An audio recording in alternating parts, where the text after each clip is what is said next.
Thank you, Hunter. Hi, everyone. My name is Adrien S. as well, and I use he, him pronouns. I am a senior recruiter as my day job, lead of our Pride ERG is my gay job, and I live in Barcelona. Um, on to the next guest, I guess. Yeah, we'll go on to Thanks for Ricky. having us. Of course. So happy you're here. Hi, Ricky. Hi, how are you? I'm good. How are you? Where are you calling in from? I'm from California and I am a senior director of finance at Autodesk. I'm also a full-time dog dad and I own a career and self-development coaching business. And I'm really excited to be here.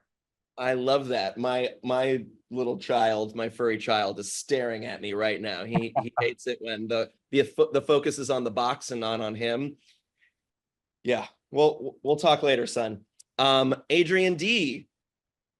Yeah, good evening, everyone. So I'm Adrien 19. I'm based in Paris, in France. I'm the other night that I met Adrien in the same company. My life has become really messy.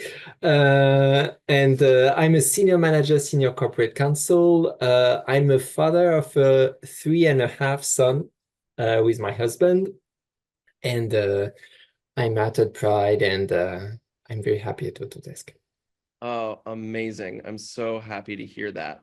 So, let's jump right in. Can we'll do little round robins and y'all feel I'll point some things to you, but also just feel free to jump in. This is a dialogue and there's 4 of us on a Zoom call, so we're going to do the best we can. So what does practicing true authenticity mean to you and why is it important? Ricky, let's kick it off with you. True authenticity to me, it really just means not letting people's thoughts or behaviors dictate or change how I behave and how I feel about myself. And the reason why it's so important is because we're so unique and we come from our own backgrounds, we have our own unique experiences. And I think it's a shame when people aren't able to safely and openly be their authentic selves, especially if you think of a workplace where the purpose is to have a business and have collaboration and have discussions together working towards a common goal. If you can't be yourself, that really limits the potential outcomes that you can get to as a business. And what that does, and I've seen this happen to a lot of people, is over time, it really drains you as an individual. And that's when you start seeing people leave companies, leave good companies, and just, that's where businesses fail, in my opinion, when the people aren't able to truly be themselves. Yeah, absolutely. That makes a lot of sense. Adrian D, how about you? True authenticity, what does that mean for you? Yeah, there was a slogan in one of our previous companies was like, I'm the best when I'm being myself. And I really think that's true. However, now I'm 45. I am in a stable position, both in my professional life and in my personal life. So I know I can truly be myself. That wasn't the case in my earlier career. So I can understand the struggle because you think you have to, let's say, comply with some kind of model that you think is mandatory in the corporate life. Actually, it's not. But when you don't have any role model around you, just being, if you're flamboyant, you can be flamboyant, that's fine. If you're more introvert, that's fine. There's so many diversity, and if you have like one big navy blue suit with a red tie and things like that, it can be overwhelming. And yeah, when you don't spend, like, I think there was a study saying that 20% of the energy and time creating like a fake straight life is really an obstacle. And this is time and energy that when I'm truly myself, I can dedicate to like being a good colleague, helping each other out, trying to be somehow a humble role model for young hire and new hire. So yeah, not having the pressure to be someone else, not having the pressure to be someone else. So to come, yeah, appearances are fake. Yeah, yeah, totally. I think that makes so much sense. it's such a waste of energy to try to put on this double life, and or who knows what, and you got to keep track and all this stuff, and it's just like then I'm not focused on what is important, which is either my family, my work, my commitments, my communication. It's just exhausting. So I love hearing that, and congratulations, by the way, on just like having this wonderful full life and full family. So that's really beautiful. Adrian S. Yes, I was gonna say a lot of the same things that were mentioned, especially around your energy. When I look back at my time in high school, trying to keep up appearances of not being gay, the fear, the stress, the anxiety of being called out, it's a lot of emotional pressure to keep that up, to not be your authentic self. And that's energy you could be using in other things and what you're actually passionate about.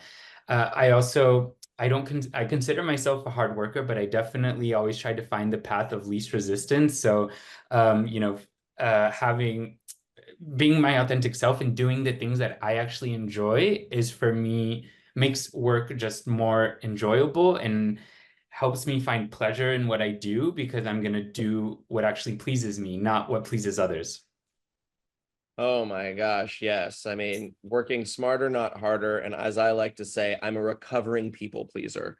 So I'm on that journey. it's a long, slow recovery, but we're making Yes. progress, friends. And also no, just sorry, Hunter, just stopping No. on just what you've just said earlier. I was like that before, like being so afraid of being ostracized or discriminated against. So I was always yearning for perfection. So I was putting a lot of pressure on myself, trying to be flawless, so that if someone was telling me something, it has to be discriminatory because of my sexual orientation. And now that I passed that step, I'm allowing myself to be vulnerable, to make mistakes, to own my mistakes as well. And it made me such a stronger individual and individual contributor. And this perfectionism tendency is, I think, quite vicious and pernicious. Yep, I completely agree with you. That is my other recovery is from perfectionism. And it leads, for me, it had also left me with like decision paralysis, right? Because if it isn't perfect, then I don't send it, and then it's late, and now people are upset, and now I'm not making them happy. So my people pleasing is getting activated. It's just this vicious cycle that is a relief to not like live in there anymore in that position. And I think that's, I'm almost 40 now, and like coming up, I also had like it wasn't easy to come out in high school. It was, even I grew up in California actually, but it was still not, not as easy as I would hope for someone else, right? With just like other energy being thrown at me and derogatory words and stuff. And that stuff takes a long time to shed, So, and it can still pop up in the background, So I'm curious for y'all. Did you feel like by the time you got to your career journeys, either at Autodesk or before, that you were confident in yourself at work, or is that also still an ongoing process? Adrian S, I saw that, so I'm gonna go right to you because you had a little moment there. Yeah, no, I, I I've been thinking about this and having discussions around this actually with my manager and some of my mentors, and also just been reflecting as well. Sometimes I just lack some confidence in myself. I have insecurities, and I think that comes from the experience of growing up hating parts of yourself, and there's still those residual feelings within your thoughts, those intrusive thoughts. And so I've gained a lot of confidence, but at the same time I still have those moments where I don't feel confident. And I think for me what's really been helpful have been my mentors, and being vulnerable about when I'm not feeling confident in my work and my performance. they always hype me up. I had a mentor in California, Michelle Kiernan, who helped me get my promotion to being senior recruiter, and she was always my biggest cheerleader. Even today, when she sees the things I'm doing with Pride, she'll write me and say, you know, I'm proud of you. So getting those messages, having those cheerleaders, you know, finding those mentors within your circle, it can be, you know, at work, but also within your social circle outside of work, I think has helped me a lot with my confidence. But you know, it's always a journey. I think you're never going to be there 100%. So, you know, when you have those down moments, it's good to have those mentors in your corner. Oh, I love hearing that. Ricky, how about you? Yeah, I think for me, the short answer is no. I absolutely didn't always have the confidence that I have now in my work and life. The bigger challenge for me was really more on the personal side in life, because when I think about work, I work in finance. I've always been good with numbers, and so that part of my identity, I would say, is has always been easier for me. And I've always kept a separation between my personal and work life. And it wasn't truly until I joined Autodesk, really, almost 10 years ago, where I started to see the value of converging the two identities, where I had this constant conflict within me to keep up with my personal life, where I had my friends and family, and I could feel a little bit more myself. But then when I show up as work Ricky, finance Ricky, I was almost a completely different person. I was very just business focused and didn't talk about my personal life. But over the past 10 years at Autodesk, I've started to build that confidence where I started to share more of myself. So the Mm, biggest challenge for me has really been finding that convergence of the two worlds. Um, and being in an environment like Autodesk has really allowed me to do that. And even to this day, I still have moments where if I meet someone new, a new colleague, for example, and it's just, you know, casual conversation. Oh, what'd you do this weekend? And I mentioned my husband. I still find myself, that little voice in my mind, thinking and wondering, ooh, what are they thinking about me now? Are they thinking less about my ability to do my job? But I quickly and more easily kind of put that away because I know it's not true and that there's validity in what I can offer and what I do. But it still takes practice, right? It's an ongoing thing. And I love what you said earlier about the trauma and the experiences that we as LGBTQ plus people and professionals have to go through and endure really takes a toll on us. And so it takes a lot of time and intentionality and self-reflection to really break that down. And I'm feeling like it's definitely much easier for me now, 10 years later, after joining Autodesk, where I've gotten to that place, but it still takes practice. absolutely. I was speaking with this speaker yesterday, who's absolutely fantastic, or two speakers from the APCO worldwide, and Tyler Blackburn, and he was talking about how as queer people, everything we've experienced is later than our straight counterparts, whether it's like having a relationship with someone to, I loved his example too. He's like, to painting my nails, you know? And I was like, right. Like he's like, this was only a few years ago that I was able to do this at work in my skin. And I was like, right. Everything we've received in our experience is years, decades behind our straight counterparts. And that is part of the ongoing like learning adjustments. Um, Adrian D, how has Autodesk helped you in that confidence as you were expressing earlier that you've like gained with time as well?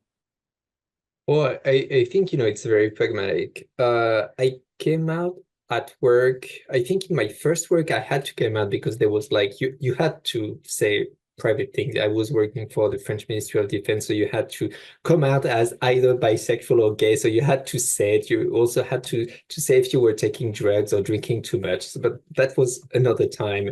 And then when after, I think it was 10 years ago, I started always during my interview to talk about my husband.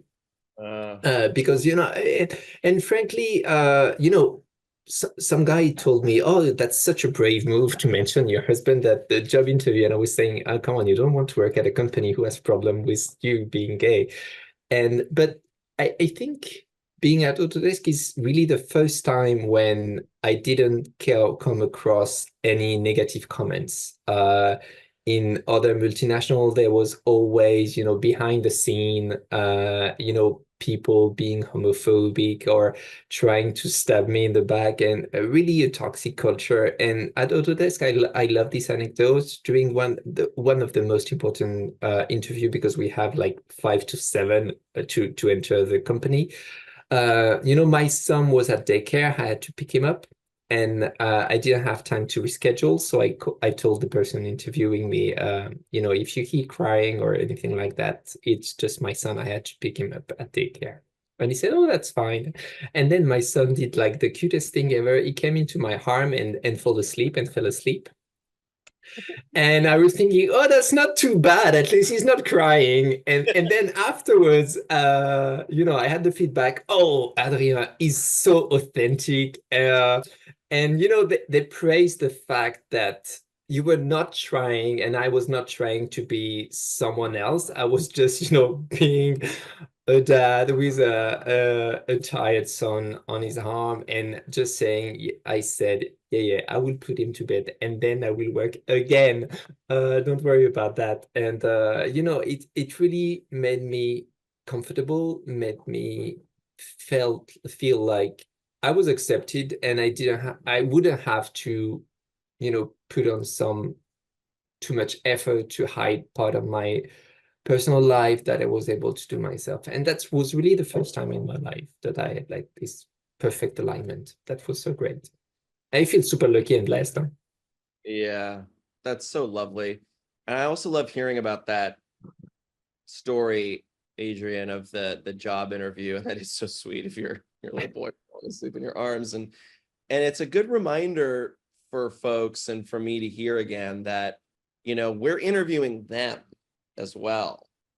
And that is empowering, and also can be just a healthy reminder to be like, if they don't want to hire me because of my queerness, like, do I even want to work here? Like, if me saying I have a husband is going to prevent me from getting the job, that sounds not like a great experience, right? So it's good to bring that up. And like Ricky, you were saying about bringing up your husband and things like that. It's like, it's great to just, just put it out there. And it's like, there's going to be a tape later of an interview I did with Alan Cumming that he likes to talk about. He says, I think people just I like to think about it like exposure therapy. So we're just like giving them more things to just get them used to it. And it can be as small as mentioning your husband or your son coming into your arms, to larger things when we're just like talking about like what we actually did on the weekend and not like skating around it, So I love all of that. Okay, let's see. So we got about 10 minutes left. We got some great questions coming in from the chat as well. So lovely. I'd love to, before we get to the audience questions, I'd love to ask, hear about from each of you about if you could make suggestions to people about how they can identify their purpose, both as employees or as business owners, or just developing themselves. Because I think right now, there's a lot of people that are pivoting, right? We're continuing to see mass layoffs, and there were, so there's a lot of job seekers right now. And with the remote, landscape, there's a whole new slew of opportunities for people that I don't think we ever really realized we had before. Maybe we didn't even have them. So what are some tips or some advice, Ricky, we'll kick it off with you, of how you would suggest to people to help them on this journey? Yeah, this is one of the most common things that come up when I speak with colleagues or clients and people in general. And the answer to me is very simple. It's really just being yourself. It's very cliche, but I think in a world where there's ChatGPT and there's all these different tools available that can craft a story for you and craft a narrative to make it sound super polished, I think all of that is less important compared to if you just show up more as yourself. And so using the example of if you're looking for a career pivot or a move, focus less on what you think the interviewer wants you to answer and more on what you actually think about the question or the situation. Because so often I see people diving into, oh, okay, doing all the pre-work and coming up with a script and all the right answers. But that's not what people want. That's not what people leaders are looking for. People leaders are looking for people who can think uniquely and think beyond just what the prompt tells you. So the power is within yourself, is what I always tell people. And I know it's a pretty obvious thing, but sometimes we forget that, especially when we have so many tools and things available at our fingertips and so much information in this day and age that we forget to turn inwards and to think to ourselves, what do I want, right? What is my purpose? So whenever I find people kind of a little bit lost or struggling with, is this what I really want or what should I do? My advice is really to just think about what gives you energy, right? Think about the situations you may encounter at work or in relationships and which one of those makes you leave more elevated and more energetic, and which ones of those leave you a little bit more drained and tired. And typically, when you focus more on the ones that leave you elevated and more energy, that points to your purpose. And if you follow that, that will lead you to feeling happier in your career and just feeling more confident in yourself also. So I think it's a self-fulfilling cycle as long as you turn inwards, and we forget that a lot of times. I love that. How does Ricky turn inwards? What methods? For me, it's being by myself. So I am I'm an introvert, but I'm a very social introvert. But I get to a certain point where I have stimulation overload and I just need my time by myself. And what I love to do, I love writing. So I just journal and I go on walks. That's my turning inward. I love that. I actually learned, I'm very similar to you, Ricky. I identify with a lot of that. And I learned to work while I was doing one of these chats a year or two ago at PTF. And I was talking an expert on this subject. And I learned a new word for, maybe it's helpful to you, is an ambivert. And that is what you're describing. Like you can be on one and you have aspects of the other, but then it reaches a certain point, you're like, okay, done. And that's like very much my experience too. Adrian S., how about you for helping folks along with this discovery and purpose, this new purpose that they're looking for? Yeah, so as Ricky said, I think getting comfortable with yourself, with your thoughts, with your feelings, I think is a really important first step. A lot of times we try to, escape what, getting in our head too much, and, we escape through social media, some people through work. And so I think getting comfortable with, having conversations with yourself. How do I feel about this? Do I like this? I think is an important first step. What helped me a lot, and I'm quite new to this, is journaling. I do the 5-minute journal, which is where you kind of write what you're grateful for in the morning and the highlights in the evening. And what's been really impactful for me is actually looking back on those entries and seeing kind of some trends of, oh, wow, this is what energizes me at work or in my personal life. And realizing kind of, okay, maybe, this is what I actually enjoy. So journaling, I think, is a great way to learn about yourself. But at the same time, I would also recommend people to get uncomfortable, to try things that are new, to get outside of your comfort zone.